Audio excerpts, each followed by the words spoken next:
God was waiting for this, and you finally did it. It's written to emotionally resonate, build trust, and naturally persuade viewers to share and subscribe without sounding pushy or manipulative. You can read it as a voiceover, split it into chapters, or adapt parts into shorts. God was waiting for this, and you finally did it. There are moments in life that don't announce themselves loudly. They don't come with thunder. They don't arrive with applause. They arrive quietly, almost invisibly. And yet, they change everything. This is one of those moments. Not because you suddenly became perfect, not because you finally figured life out, but because you moved. You took a step you'd been avoiding. You chose courage where fear had lived too long. You listened, really listened, to that still, small voice you kept pushing aside. And heaven noticed. Because sometimes what God is waiting for isn't a miracle from above, it's a decision from below. The waiting we don't talk about. We often talk about waiting on God, waiting for answers, waiting for healing, waiting for doors to open. But what we don't talk about as much is this.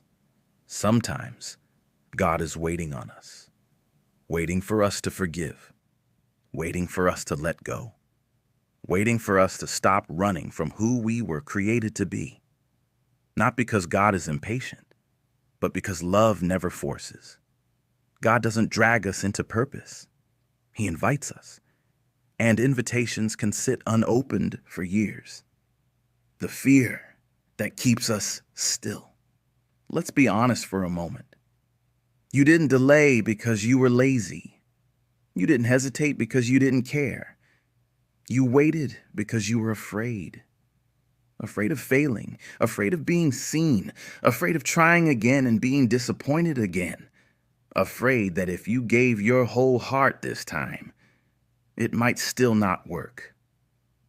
So you told yourself, later, when I'm ready, when the timing is right. But deep down, you knew the truth. You weren't waiting for the right time. You were waiting for the fear to go away. And it never did, because courage doesn't come after fear disappears.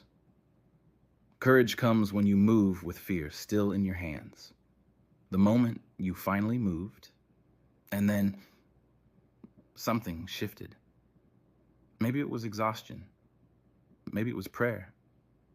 Maybe it was pain that finally outweighed your fear.